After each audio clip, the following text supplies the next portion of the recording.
You're wearing a sweater that was selected for you by the people in this room from a pile of stuff.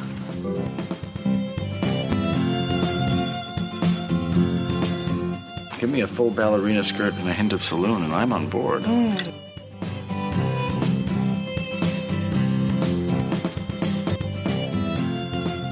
have a hole in my stomach!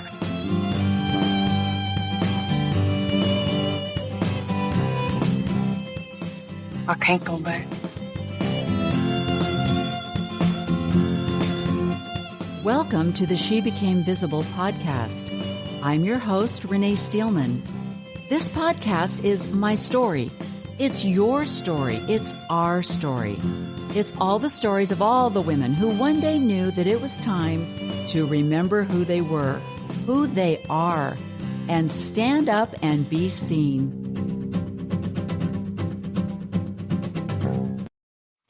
Good morning. Thank you for joining me today on She Became Visible. I am so over the moon excited about my guest today. And I want to give you a little preview of coming attractions. I don't remember how I found Reverend Karla, which pretty much is the story of my life. I mean, I look at books that I've read and podcasts that I've listened to. And then when I go to tell someone about it, I'll be, I don't know how I found this person. I don't know how I found this book. But, you know, one thing leads to another. It's the whole rabbit hole thing. But I believe I found Reverend Karla on TikTok.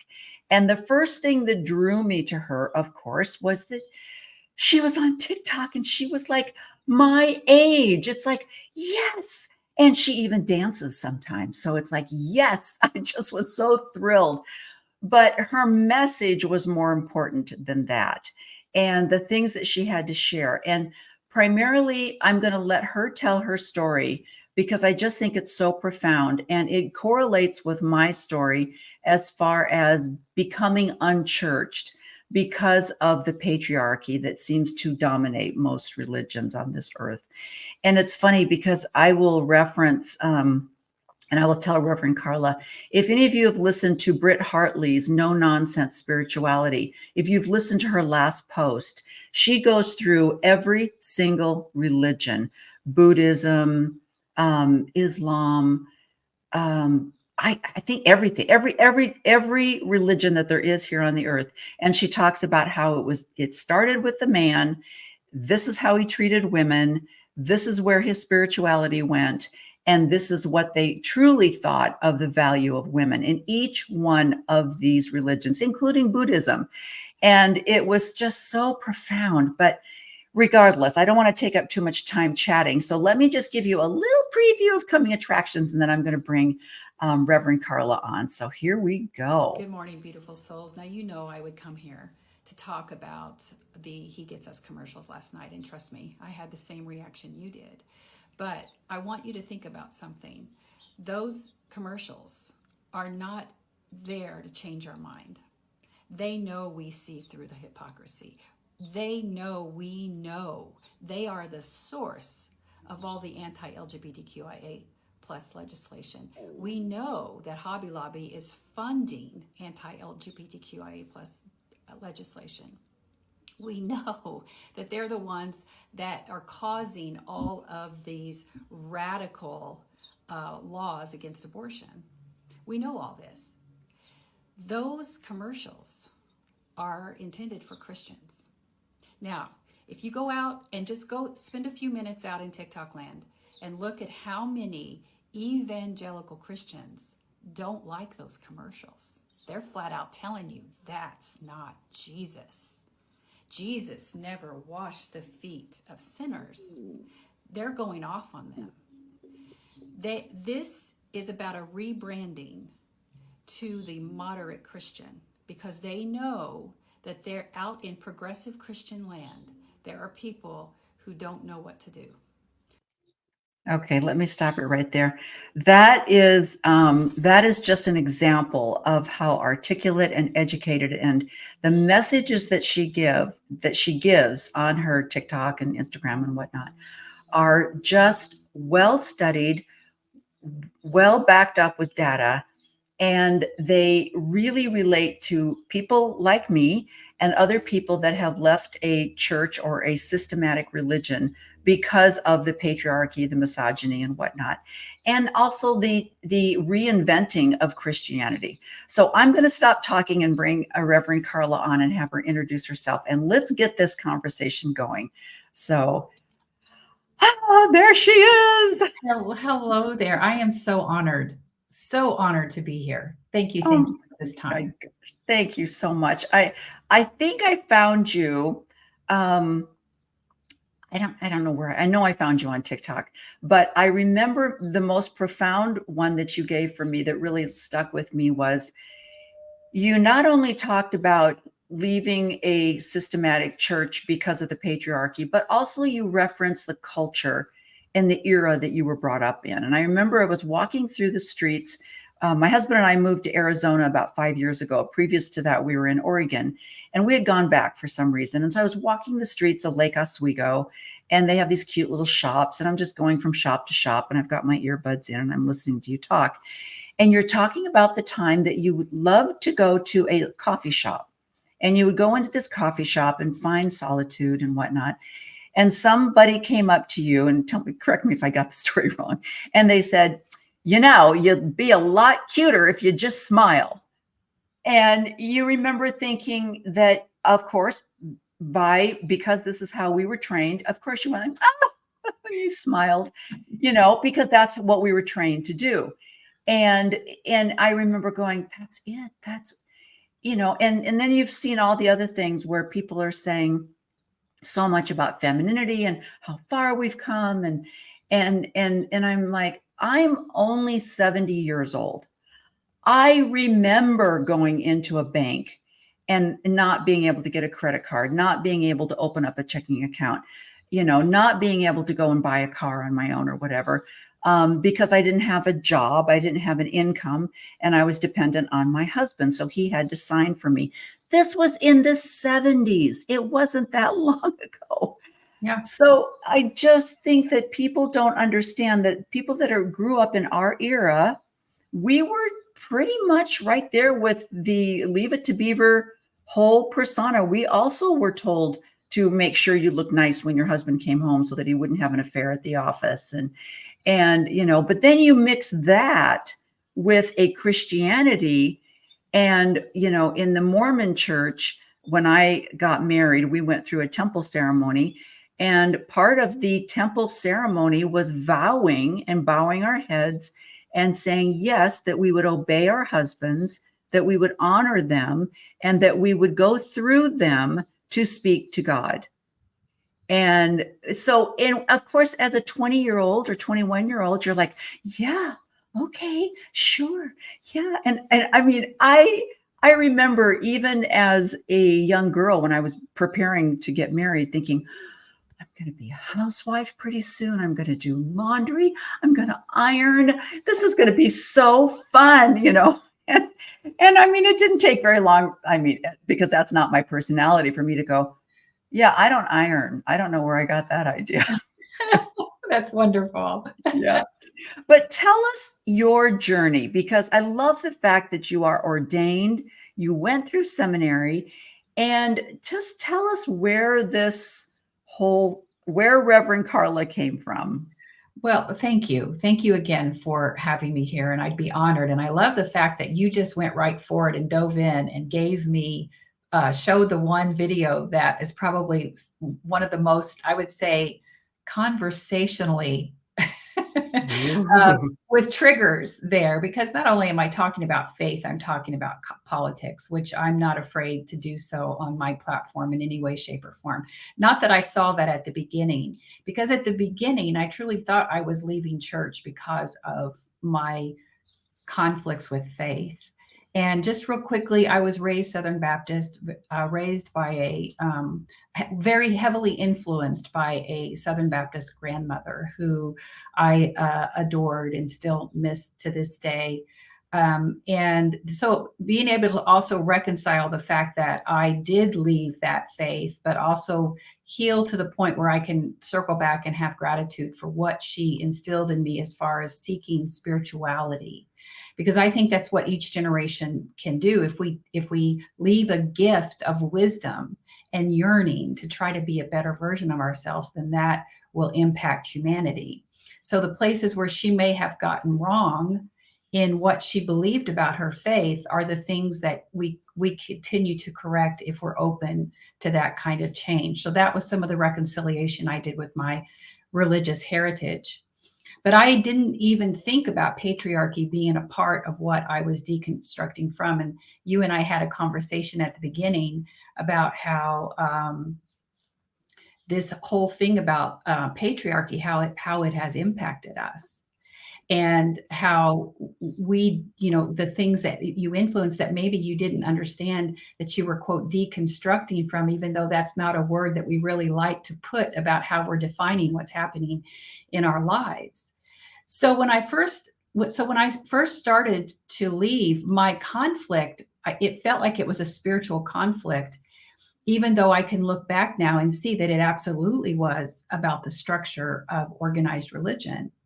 But I thought when I first left, I brought my baggage with me. So I thought I was a bad Christian. I thought I was going to go to hell. I immediately started looking for another church because it was just it had to be about that church. But luckily, and I say that now because at the time it really hurt. Luckily, I was indoctrinated in such a high control religion that they had sent letters to area churches warning them about me, saying that I was such a bad person.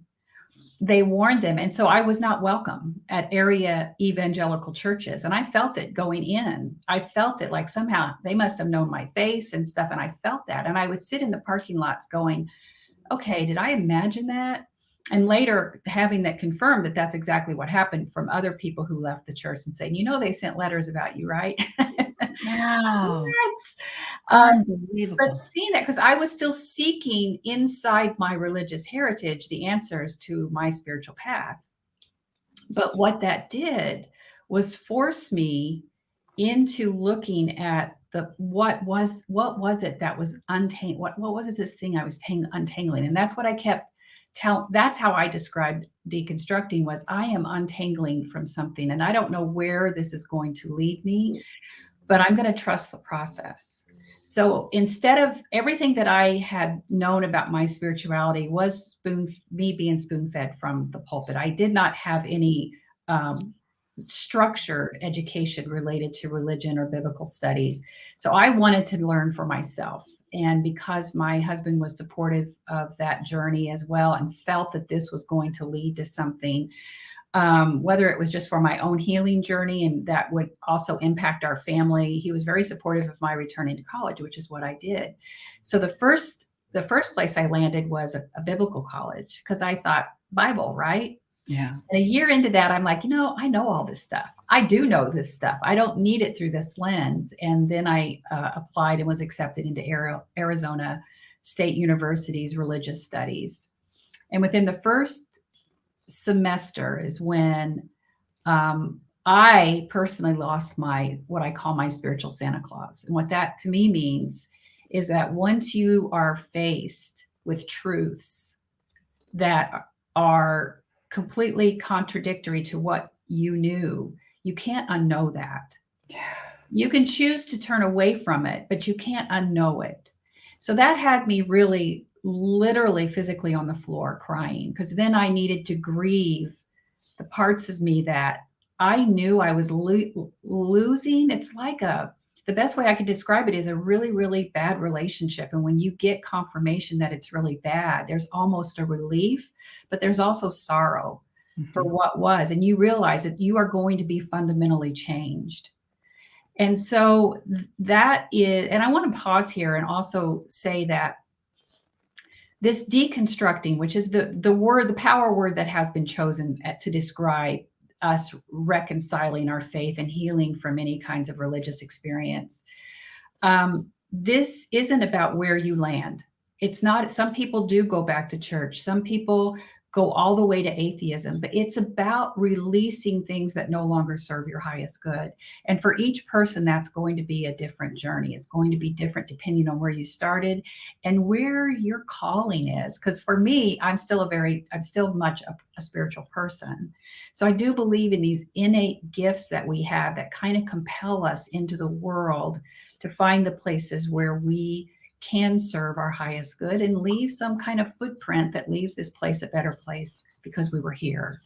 Mm-hmm. So that journey then took me on to seminary, which was another conflict because once again, I'm like, the only seminary I ever heard about was the ones that are through the Christian religious construct. And by that time, after going to studying world religions and doing that work, I knew that that was not going to serve me.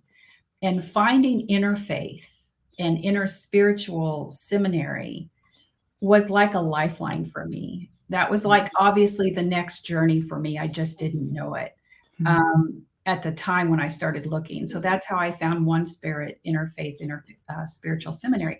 Interfaith means that you have a respect and an acknowledgement that world religions and traditions all have some meaning and somehow point from their context are pointing people to an understanding of something. Yes, they can have something that's intricately flawed, but it's not ours to judge if it's not part of our religious heritage. It's just saying that there's different ways that people can come together and try to understand the divine. Inner Spiritual says that you can have a spirituality. It does exist outside the construct or the framework of organized religion. So that's really where I fall, because now, having gone through my deconstructing journey, I now am an unchurched, non-conforming, spiritual but not religious person. And I say non-conforming because I still hold on to elements of my Christian heritage because I did the work for way too long not to hold on to it. Mm-hmm. But I'm non-conforming, meaning I don't make my identity or what I believe about the divine or where I'm going or what salvation looks like contingent upon my beliefs. It's more about our spirituality is more about our human experience and looking at the lessons of Jesus and how they can be applied to the human experience and not be hyper-focused about what salvation looks like for us. So that's how I ended up here, and then felt like, all right, let's start writing on social media and see where that lands us. And I think that is when I really started making the connection. I went through all of that before I started realizing. It was when I first started posting on Facebook and got hit really hard by a lot of offended men who kept it's like they were waiting on me, and it was just really vile and vitriolic. And yet I was still trying to engage with them and validate my presence. So I actually paused for about 6 months and said, who am I? Why am I doing this? Why do I feel like I have to over-explain and exhaust myself? Because I'm not even talking to the people that I want to talk to. I am trying to find validation on people that I left behind. And that's when I started to unpack patriarchy and understand how it's still showing up in my life and how and it was about that time that the man at the coffee shop said, you would be much prettier if you would smile. And I automatically smiled and enraged, like holding my driving home going like, I cannot believe I did that. Yeah. Because we don't realize how many places that we are still holding on to patriarchy and how it has wounded us, but also how it, in some ways, we internalize it and think that we owe men in our lives or men in a place of authority an excuse for our existence, that some people have to approve of it. So once I was able to work through that, the gloves were off and I went viral on TikTok. The voice that came out of that was much stronger. And that's when I realized I'm going to help people reclaim their spirituality. I'm going to help people who want to remain unchurched and find a spiritual but not religious path. I want them to feel like they don't have to carry the guilt that they brought out of church with them. And I'm going to talk about the dangers of Christian nationalism and why it's important that we understand that that connection with religion, religious patriarchy, and our governmental and institutional patriarchy is blending to create something that is a very real threat to our democracy. Yes. So that's the voice I bring to the airwaves. And my first book, will come out the end of this year. It's called Deconstructing, Leaving Church and Finding Faith. Ah, My bio in a nutshell. that's amazing. And, you know, I think the interesting thing about the Christian nationalism is I have friends and family who are politically very right wing. And so they're very much Trump supporters. And when I said to them something about Christian nationalism, because this one person in particular is not a Christian, and he has never, you know, since the time he left home, he has never been a Christian. So he's not familiar with the whole Christian stuff, but he likes the whole verbiage and the rhetoric that's coming out of the Trump thing. And I said, do you understand what Christian nationalism is and who's supporting him? And he said, I don't even know what that is.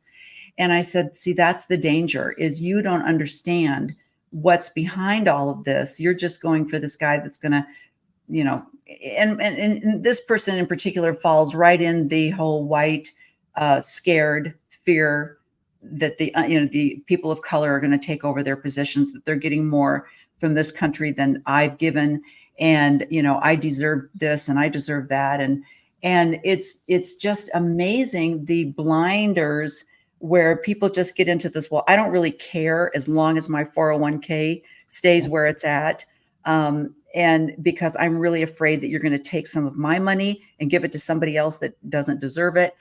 And so they're like, I don't care. I don't even care.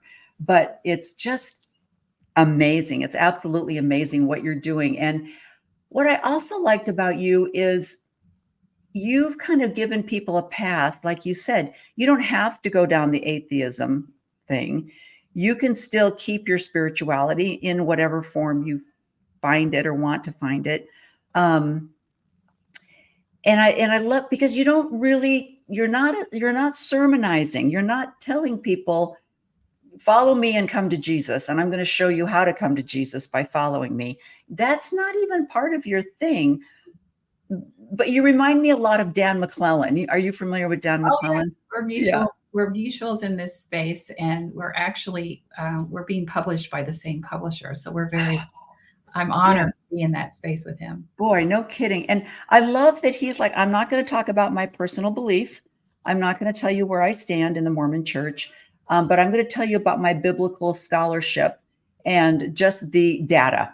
Mm-hmm. I'm going to just talk about the data. And I feel like that's where you come from. It's just like, look, this is just the reality. This is how things are laid out. This is how things are happening. And I love what you said about once you learn it, you can't unlearn it. And that's the thing about the difference, I think, between the people that belong to the Mormon Church versus people that are just evangelical. The Mormon Church is very young. You know, it's 200 years old. Mm-hmm. And everything was written down. There was just this huge thing for journalism and diaries and things that were kept. So there's actual literary proof of patriarchy and beliefs and teachings. And so it's not like even the Bible that goes 2,000, 3,000 Dead Sea Scrolls. We have a fragment of this, or you know, talking, this was Hebrew, this was Latin, this was Aramaic. It's plain old English in the middle of Ohio. So, you know, so it's hard to say, we don't teach that. It's like, well, actually on page 34, right here, it says. Right there. Yeah, right there, you know. And so when you find that out, you just can't, I can't unsee that. Pause. You know, so yeah. Oh, you froze for a little bit, but there, you're back. Yeah. So that's the difference between finding out about church history versus Jesus or a Christianity or a biblical belief. This is like, I see some history here of major patriarchy that, you know, like I say, I don't know how you can dispel Jeffrey Epstein and call him a sexual predator and then say Joseph Smith is a prophet of God. Mhm. Because we're still marrying 14-year-olds and we got all our buddies together and we said, you can have one too, and you can have one. And in fact, you need to have 3 if you really want to go to heaven. And that was just the patriarchy that was going on then. And everybody's like, yeah, that was bad, but he's still a prophet. And I'm like, okay. So that but that you put in that sentence is so important. And I think it was last year, I think I did a video on it, but there was a pastor here in Indiana who was going to, is that noise on me? I'm sorry. It's my husband in the backyard moving stuff around. I got to shut my windows. My dog is also here, so it shows if he's going to get up and shake. But not that I'm comparing your husband to my dog, but they both are making noises. That's right. Yeah. So there's a situation where an Indiana pastor was going to have to come forth and let his congregation know that he had a relationship with a minor. This ended up what he wanted to call it an affair. So the reason why I'm calling it this is because exactly what he was saying, the words he was using. So he gets up and he talks about his transgressions. The woman who is now a woman, she's in her 30s, gets up and says, no, I was a child. And I don't want to trigger anybody in your Right. audience. She went on to talk about the violations of her time and how he had groomed her. In the end, she went on to tell her story with one person standing beside her, and she told the story from the congregation. In the end, the entire congregation goes forth to pray over the pastor, while 2 or 3 young women support the woman in the back. Because Wow. he's going to take a break and he needs to get right with God and read, because he is a man of God. And just 3 or 4 women, young women, are back consoling and comforting the victim. If that isn't patriarchy, because I think going back to what you were just saying about Joseph Smith, we don't realize how many places patriarchy has taught us to look the other way, Right. or numb out about some of the behavior that patriarchy has taught us to forgive or to just ignore. And if you can tie it to it being the lineage of the divine, then you have no choice but to forgive. And so everything that you know about the forgiveness, you carrying guilt, you carrying shame versus a man of God he's flawless. But yet if he is found to have a transgression, it's because of the sacrifices he makes for the congregation. And then how that transfers down into your life in so many places. When you look out into positions of authority, you can see how it impacts the way you look at political leaders. How you look in your home, and how oftentimes it's the women who carry the guilt for others' faults and transgressions, because that's what we've been trained to do. Right. So when something happens, a tragedy happens in your life, or somebody violates you in some way, there's often this response of, what could I have done differently? Right. That's an indoctrinated response. That is not a normal, healthy response for a person who has and should have the right to hold on to the victim, not in a way that perpetually hurts our lives, but to claim that so that we can then heal from it and hold someone else accountable. We're not taught how to do that. We see it in the criminal system when a woman reports assaults to religious structures. And when you start to peel back how many places in your life that has impacted you, it can leave you feeling pretty wobbly, because it's like, wait a minute, I'm completely immersed in it. And when you see how women have internalized it and how then they use it towards others, Right. to say, okay, Renee, you say you're 70 and you're wearing that bright lipstick. Do you think that that's really appropriate for a woman your age? Yeah. And you know that there are women out there who have no idea that they are weaponizing a truth that they're holding on to that they feel then they're entitled to judge you, which by the way, Right. you're fabulous. And I'm looking at you thinking, oh my goodness, how am I going to, I need to do more for giving me permission to step into my authenticity that's crying out as well. Well, it's funny you would say that because I was listening to Tim Whitaker. I love Tim Whitaker, the new evangelical. Oh, yes. Yeah. And I love his response videos. He was responding to a Mark Driscoll interview with Christopher Kirk. Does that sound right? Anyway, he's another evangelical. And just to let you know, you are a little bit fuzzy. You're coming across here a little bit fuzzy. I don't know if you have some streaming something or anything like that, but you're glitching, I guess, is the thing. Okay, But let me see what's going on here. yeah, but don't do anything drastic. I don't want to lose you. But anyway, Mark, I guess, has written another book. He's in Phoenix, so I got to stop in on one of his sermons at some point. He's at a church here in Phoenix somewhere. And he was talking about how the demons have never changed. Demons are the same as they were in Kings, are the same as they are today. And so he starts using Solomon as an example, and then Jezebel. And Jezebel used her sexuality to climb to the top, basically.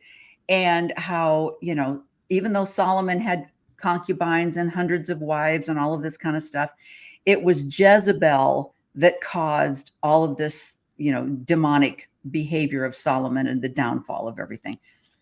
Jezebel was with I can't remember the king.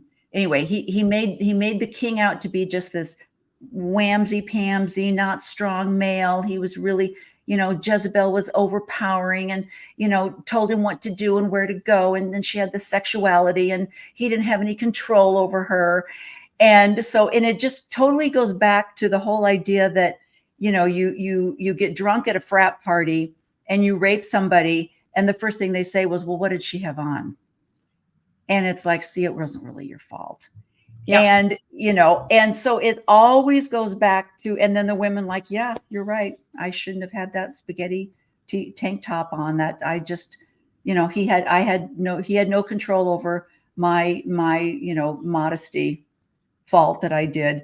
And we do. And we've been indoctrinated to that. And so, like you say, we've been indoctrinated that this is what you do. You need to support the man. The man needs to be a man. He's losing his masculinity because you're attaining too much power.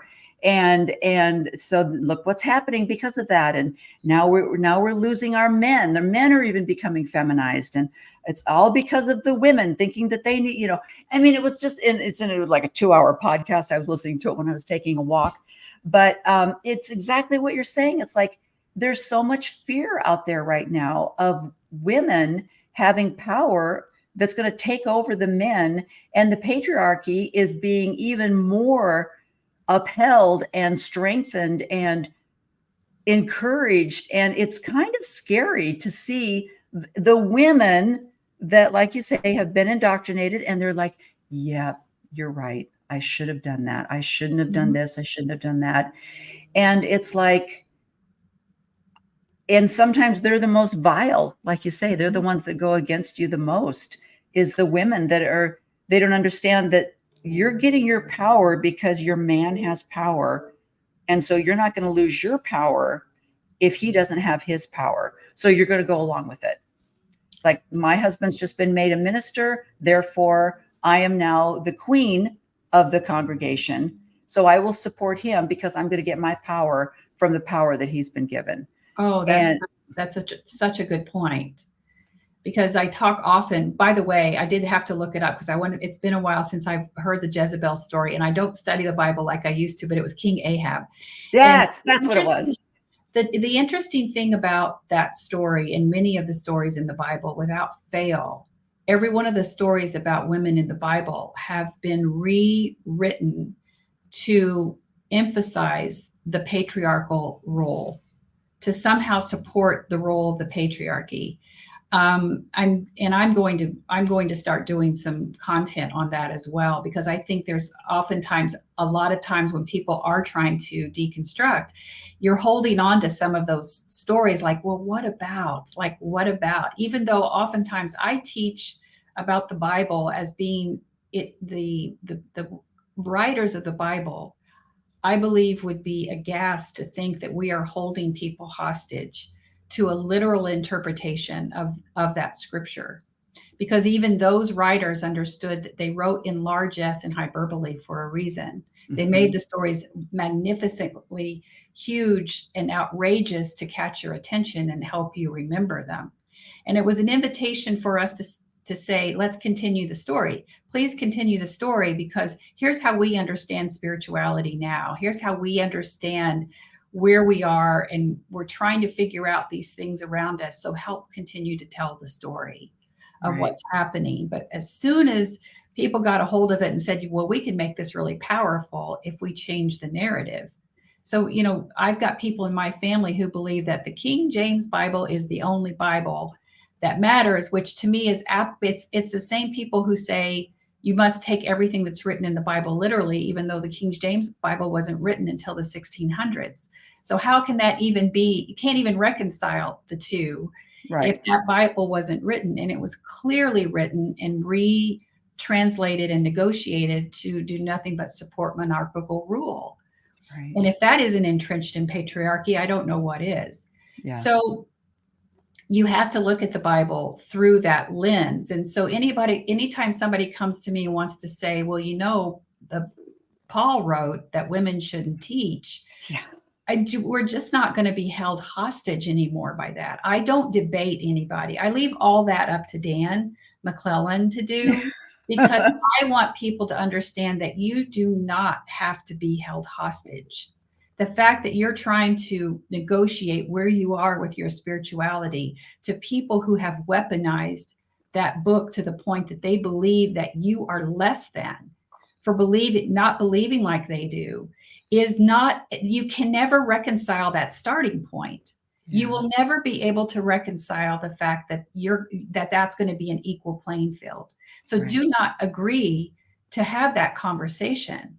If this is about your spirituality, then you tell them what the starting point is going to be. And oftentimes then they won't want to talk to you because they believe that they have the right to say, this is the way we're going to have this conversation. And it's going to start with the book of Romans. And we're going to say what Paul said about you and why you are less than a man.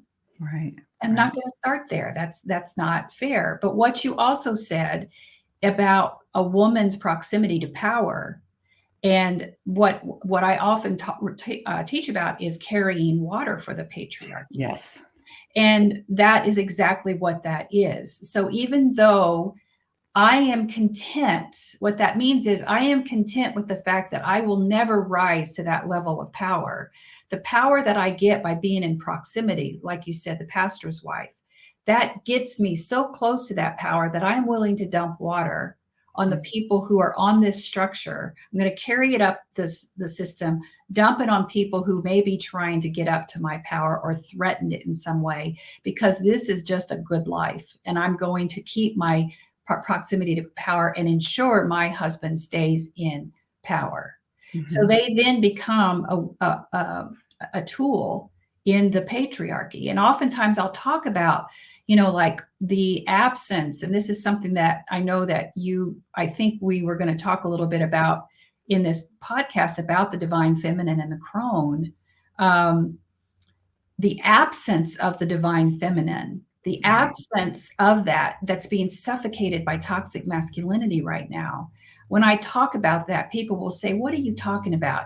You've got Marjorie Taylor Greene, you've got Nancy Pelosi, you've got Lauren Boebert, you've got Marsha Blackburn, all these people in there. No, even Nancy is part of a patriarchal structure. Mm-hmm. They're part of it. They're working in cooperation with it. Divine feminine isn't about saying that being masculine is wrong. Divine feminine is saying that we need to accept the sides of us that are more nurturing and a little bit more diplomatic. that bring in those energies that make things look a little bit more compassionate and empathic, that have nothing to do with gender, but Right. everything to do with an element of us that's in each of us that Right. really is all of that gets suffocated in a patriarchal structure that's entrenched in this toxic masculinity. And that's the other part of it. And you start to, I mean, a lot of that is like, wait, I am so lost, because it's so overwhelming to think, but it's also oftentimes people are, they immediately go, oh my God, I'm getting it. I'm getting it. I'm Mhm. starting to understand completely what you're talking about. But you know, you don't want to overwhelm people to the point where they'll be like, I don't believe any of this. Right. In reality, it's our lives. It's just, and people are awakening to it, especially the younger generations. Well, that brings me to the next question. So, because you're on TikTok and then also Instagram, do you do Facebook anymore as much? Do you have things that just kind of flow over automatically? I do. It's just all repurposed content. Right. Do you find there is a demographic of people that follow you, that you do have a younger generation of women that follow you, or are you finding women in our demographic that are finally, thank you, finally a voice for my people? Are you finding that, or when you get comments, do you know of like the general age group of people that are commenting on your posts? Yes. So it's really interesting, and this might make some people uncomfortable, some of your followers uncomfortable, but I think this is something we should talk about. Mhm. On Facebook, I do have an older audience. Instagram is about 50-50. TikTok is a younger audience, but the demographics are shifting up a little bit. I think more boomers are finding their way to TikTok. But the one thing that I would say, that you would think that, you know, I might have an evangelical come in there every once in a while and drop a comment, and I can use that. Like you said, Tim can push back on. It's just a great teaching moment. If a Christian wants to come in and try to make a point inside my comments, but the ones who get the most offended is the white woman who's coming in, who thinks that she's deconstructing. But I have said something that has struck a nerve about her person, that she wants me to change my thinking, instead of, she does not see the mirror I am offering her, to see that I have been right where you are, and to face that mirror, to say that we exist in a space of privilege, and that we have been taught to wield that privilege in every place that we go, in the form of gatekeeping, in the way that we say things about, well, I don't care about being in the same space with LGBTQIA+, but do they have to have public displays of affection? It makes me uncomfortable. That's gatekeeping. That's a patriarchal belief that I have the right to say how communities are going to exist, or how people are going to dress, or how they're going to speak, and what words they will use. You hear that often when it comes to demographics and certain words and dialects that people use depending on what part of the geographical region they are from in America. Mhm. And people will say, well, can you speak proper English? Or can you, that is a form of gatekeeping. Now it trends in far beyond women into places where, for instance, it was just not too long ago, a man came into my space and said, I will talk to you when you calm down. Oh, Now he's in my space yeah. dropping comments, and I made a video about it. And I immediately went to that and said, are you really coming to a woman's space and talking? It was like, thank you for doing this. You know, you're healing when you can take something that somebody says and be able to then transpose it and say, let me tell you what this man just did, and why telling you that calming down is actually a control of patriarchy, because he's going to try to come into my space and tell me, put the conditions about how we're going to communicate with each other using a weapon that patriarchy taught him was his to use towards a woman. So when I was able to use that, I had women DMing me saying, I'm sitting here in tears. I always knew I felt so horrible when somebody said that to me, but I didn't know I had the right to do that. I was always felt like that was such a horrible thing to say to me. And now I have the words to say back to somebody when they say that. And then later that man actually reached out and apologized. He said, I never understood how that harms women. Thank you for teaching me. He did. That's amazing. I said, stay in this space for as long as you want. And if you ever have questions, come in. Now, I haven't talked to him since, but the fact that he reached out and apologized was unbelievable. Yeah, it's so amazing because you talk about that, and that's I think it was either Tim or somebody else, but they showed a couple of clips of men saying how we can't have women in positions of authority, and it was the whole, like you say, it's like, is it 2024? Are you sure it's not 1953? Are you sure? Because they were saying, we can't have women because they're too nurturous, and they want to involve everyone, and they believe in diversity, and they believe in inclusion. And how can you have somebody in power that is so kind to everyone? And then the first thing I thought of was Travis Kelce at the Super Bowl in his coach's face, just yelling at him. And I'm like, yes, that's what we need in authority. Somebody that's just going to chop your head off, because you didn't put him in that play. And I'm like, let's balance that out. But the tone police, I mean, immediately you get that for women is like, well, I didn't like your tone. And it's like, or you're just, why are you so angry? I'm like, because you just insulted me. And it's like, well, you should be able to handle that. Like, men don't have emotion. It's amazing. But I love what you said about once you've healed, then you're able to handle that. And that's what I see in your TikToks is your very calm ability to take what they said, or even like when women will make comments and you'll say, what you really meant was, and you repeat it back. And it's absolutely beautiful. Thank you. But I still get accused of being, you're just angry and hurt. And there was a time when that really stung. And now, because it's like, no, I'm not. Like, no, I'm not. I can now use this as a teaching moment. But I think that you'll start to see, you just said something that I want to help people start to see, is this whole thing about, well, you're too angry. You need to calm down. You need to gather yourself before we can have a conversation. The range of emotions that's available to humans should be utilized. Can they all contribute to a productive conversation?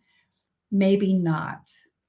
But as we understand the human condition, the reason we are given this, whether you believe in divine creation or you believe in evolution, we have evolved to have this bucket of human emotion.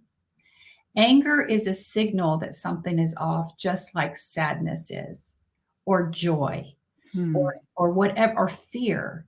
It's all part of who we are. Now, when I know that I am completely off center and I'm not grounded, this is not a time for me to have a productive conversation, because I might go into places that aren't productive for this conversation. That whole thing is about how we look at our coping range.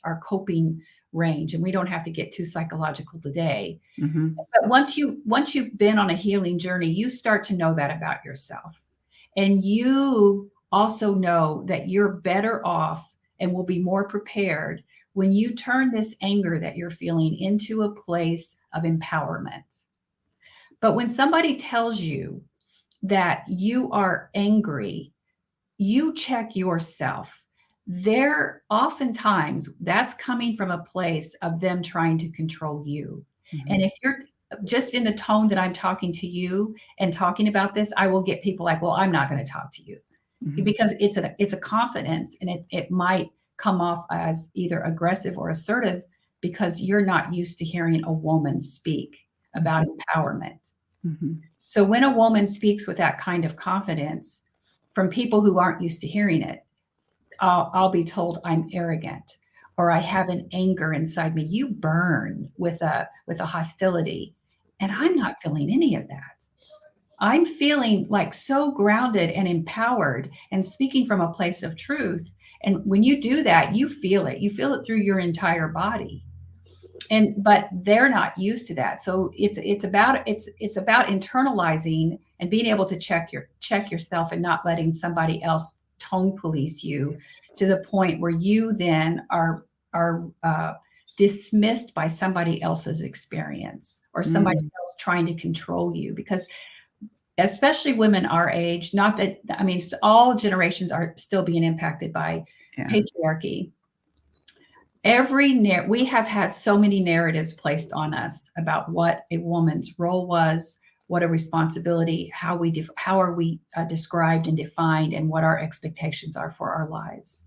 And when we have stepped out of those, we have been corrected so many different times. And I speak a lot about that in my book as well. But I think that is the hardest part about being able to say, I no longer want that narrative on me. And now who am I? Mm-hmm. Who am I without that narrative of what I've been wearing my entire life?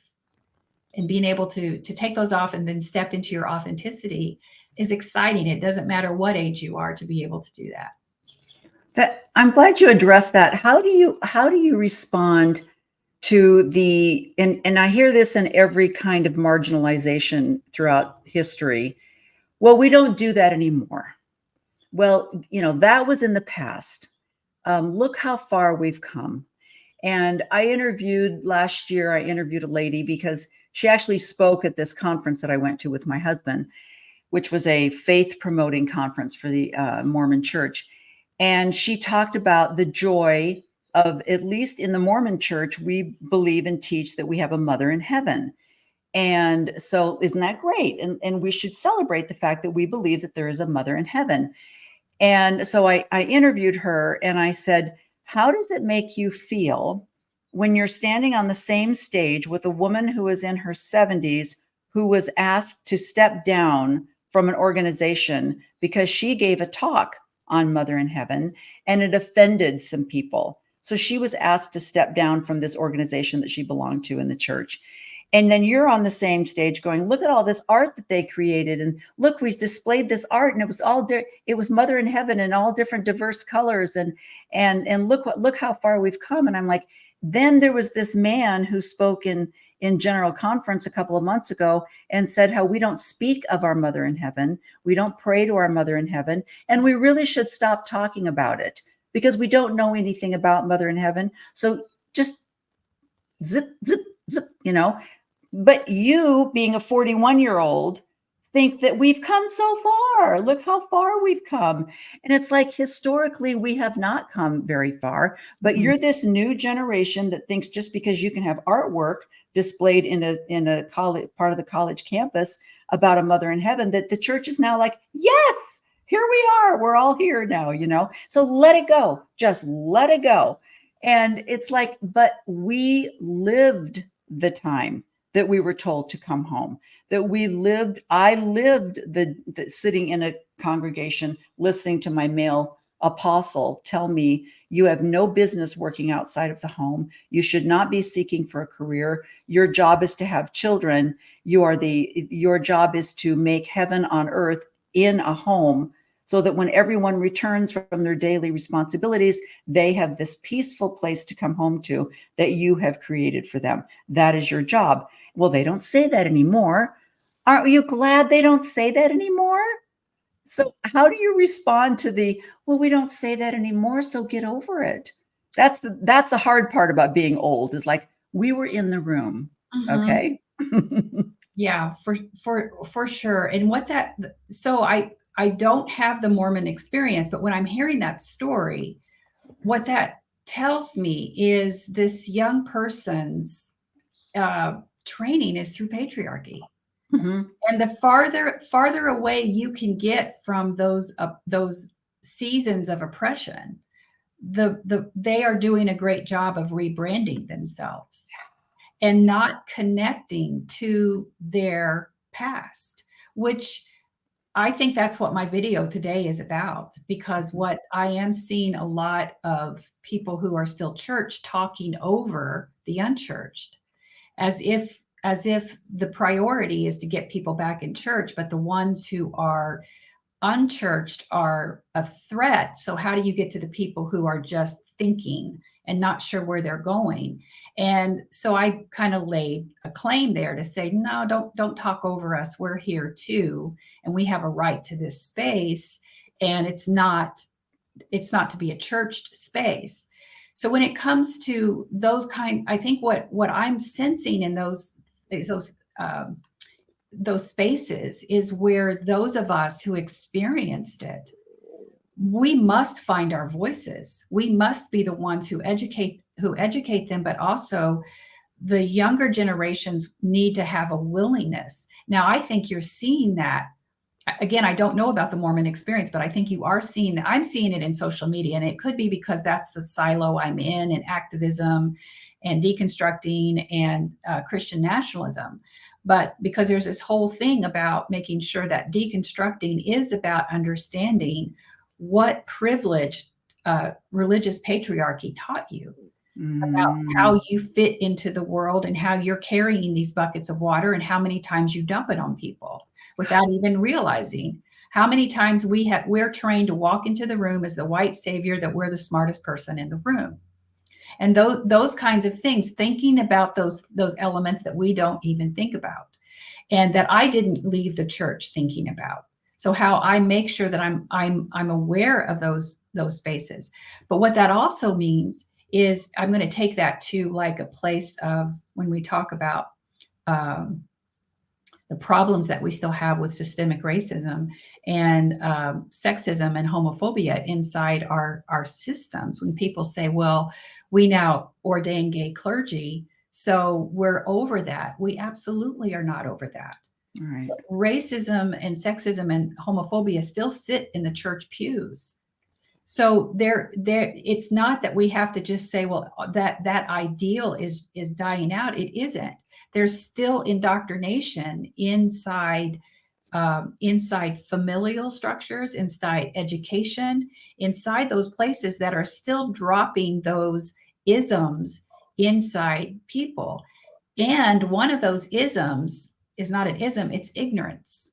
So when someone gets up and says, oh, well, thank God we're not doing that anymore, when there are thousands of humans that have still been impacted by it, and its connection to the church is still there. The church is not so modern that hasn't come a far way. Last time I checked, I'm not seeing too many women leaders inside the Mormon church. It looks pretty white and it looks pretty male to me. Yes. So how far actually are you away from all of that ideology? And it's the same thing when you look at the skewed leadership of our political arena. If it looked anything like our demographics in America, it would be more women, it would be more Black, and it would be more Hispanics than what it is.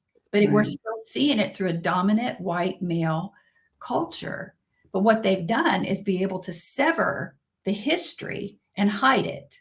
Mm-hmm. And that is pure marketing. That is pure branding. And it sounds like it's working. Mm-hmm. And that's what's really sad when we say, oh, we don't do that anymore. No, it's hiding behind that church band. It's hiding behind the pastor in jeans. They can modernize it however they want. The toxic theology is still there. And I think it is up to us to call it out, to say, no, we still have to be accountable to the fact that the very church that says they're modernizing still is not going. There's churches out there who have the pastor in jeans aren't going to ordain gay clergy. They're not going to officiate a same-sex marriage, and they're not even going. Some of them are not going to ordain women. Right. The theology is still there. So it is about that accountability. So that paintings are harmless, and how many people are going to see it? It's really the education. That's kind of that. Yes, it's something to celebrate, but it's a far cry from actually the huge paradigm shift that the church needs. Absolutely. So let's finish off by talking about the book that you have coming out. What would you say?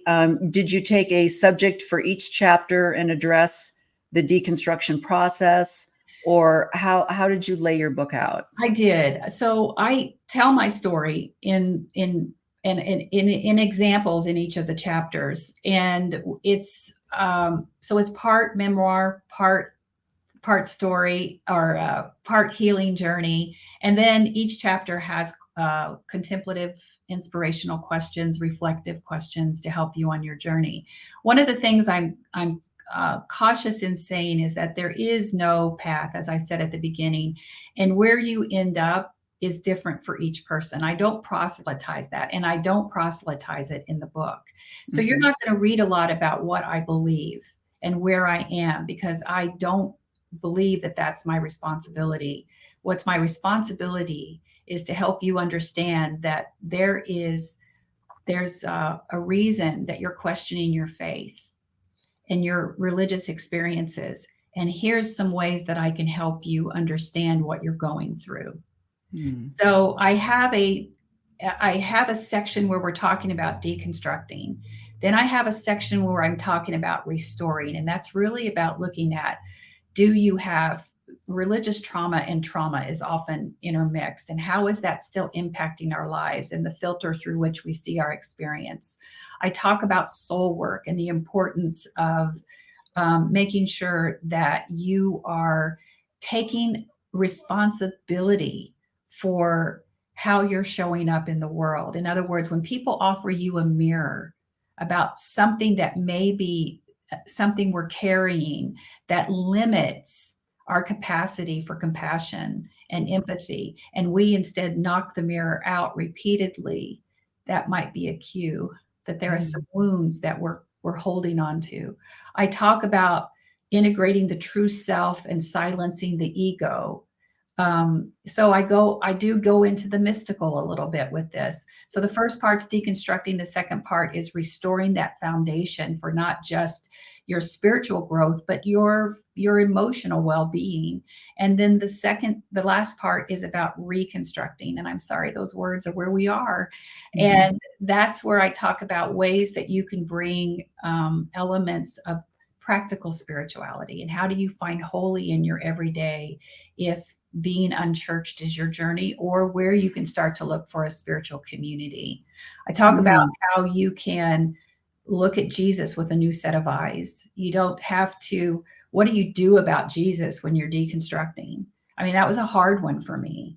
How do I look at the Bible differently? I mean, it's just like, how am I rejecting the core elements of my identity, not just what I believe, but my identity, and who am I if I'm not what the Bible says I am, or what I believed about Jesus. And then understanding that I didn't have to throw that out.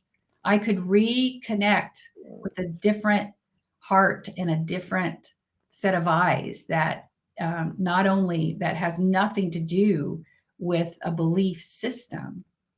So there's a lot of information there, lots of resources, a whole glossary of things that I use. So I think I'm excited about it. We go into pre-order, I think next week. I can't keep dates straight. Okay, that's what I was just going to ask, is if you can pre-order it, and then you think that it will be released. Let's see, it's almost March. When do you think it'll be released? It'll be released late summer, early fall. Okay. Yeah. That's so exciting. That's so exciting. And then the most exciting part is that you're going to kind of go on a book tour, right? You're going to, yes. I am. I'm very excited about that. And I will be reaching out to people to say, hey, would you like to help me? So I'll be back in touch with you. There might be a place where I can have a book signing and a talk in your area. I will be traveling the country. I know my publisher is putting together some stuff for that right now. So yeah, amazing. I'll be on a big book tour. I'm excited about it. Yeah. Well, I'm excited about it too, because I think that there is, it's interesting, in the Mormon church, you have a lot of life coaches, and a lot of these women, their clientele are either ex-Mormon women or women who want to deconstruct, but they're still in that fear stage where I don't want to upset my husband. I don't want to upset my children, my mother. We're 7th-generation Mormon pioneers, and I don't want to be the one that messed up the thing. And then you've got a little bit of that voice in the back of their heads that are like, you're the one that pulled the thread, and now generations after you will be all in hell because of what you've done. Yeah. So there's that indoctrination. So they're literally going to life coaches, into therapy, to figure out, because they're so depressed and they don't have a journey. They're just lost. Because they don't know how to deconstruct, and maybe still, like you say, keep a faith in some kind of spirituality, if it's a belief in Jesus or whatever. And they're afraid of losing the community, because that is big in the LDS church, is the community. And they're afraid they're going to lose that. And then what will I do? And who will I be? And what am I? And they've lost their identity, and especially if they've held positions of authority. So it's just amazing. So I love that your book is about the deconstruction process, but then here's how maybe we can get back to find yourself. So. Yeah. And it's crazy, because I've even got what part 2 of that book looks like now. It really came to me in like one big download, like, oh my gosh, I did not see that coming. I haven't started writing it yet, but it's coming. But the book is called Deconstructing, Leaving Church, Finding Faith. Okay. And it'll be pre-order next week, I think, on all the national Amazon, all of that. Mm-hmm. Okay. Barnes and Noble, Books A Million, the whole thing. Okay. And then Reverend Karla is how they're going to find you on TikTok, Instagram, all of those. Rev Karla with a K, and revkarla.com is my website. Okay. And I really encourage you to go. Now, I know a lot of you people are believing all this hoo-ha about TikTok, but I just want you to know that Facebook has all of your data already. So you don't have to worry about TikTok. They do. It's like they've already grabbed all your information. They've bugged your home. Alexa has everything you did last night already recorded. Yeah. So don't be afraid of going on TikTok. TikTok, what I love about TikTok, it really is almost like a master class. Everyone, besides me, I still get on there and just rant, with absolutely no direction. But, most of the people that get on there, it's you're being taught something. Yes. And it's phenomenal. I mean, the education that you can get from listening to a 10-minute TikTok is amazing. It's unreal. I agree with you. I absolutely agree with you. It's so much fun. Yeah. So please go ahead, sign up for TikTok. It's worth it, if nothing else, just to listen to Reverend Karla. Thank you so much. Thank you for joining me today. It's just, it was just the highlight of my life. So it has absolutely been an honor. Yeah. And I'm really excited about your book tour. And like I said, I will be there to carry books out of the back of the station wagon and carry them in. I'll be calling you. All right. Very good. Thank you. Have a great week. Bye-bye. Okay. Bye-bye. I try to warn you people about the fabulous guests that I have on. And you see, now this is going to lead you. You're going to, right now, you're going to get your phone. You're going to sign up for TikTok, and you're going to look up Rev Karla, and you're going to be blown away like I was. And I just can't help but tell you about these great people. That's my purpose, is to show you these great people. So I hope you enjoyed our interview today. And I hope you look her up. And the latest TikTok that she made today, mind blowing. You're going to love it. So, and I'm going to be following Amazon, waiting with anticipation to pre-order her book. And I hope you are as well. So thanks for joining me today. Please be sure. And I know you guys, I have to tell you, 13 years ago, I was in Spain visiting my daughter because she had just had a baby, and her other two kids were playing. They were listening to some things on YouTube, and I'm like, what are you guys listening to? And they were watching children play with toys. And I was like, what is happening? What are we doing? Why is this fun to watch? But this little girl that I went over to see as a baby, She right away got the like, subscribe, and push the bell. She got that from all that YouTube stuff, right? So every time I say this, I hear her little tiny baby voice going, like and subscribe. But guess what? That's how it works. All right. You have to subscribe. The more subscriptions you have, the more your information is going to get kicked out there. And if you want to hear more people like Reverend Karla, or if you would like to hear more people that have gray hair that, we didn't just, crack open the egg, we've been around for a while, then you're going to have to subscribe so that the algorithm is going to push this information forward. So like, subscribe, and push the notification. But that's all I'm asking. I don't have a Patreon. I don't want you to give me money. I want you to just like what you just watched. Okay. That's all I'm asking for. So anyway, have a great week. Share. That's another idea. You can also share. All right. All right. Thank you so much. Bye-bye.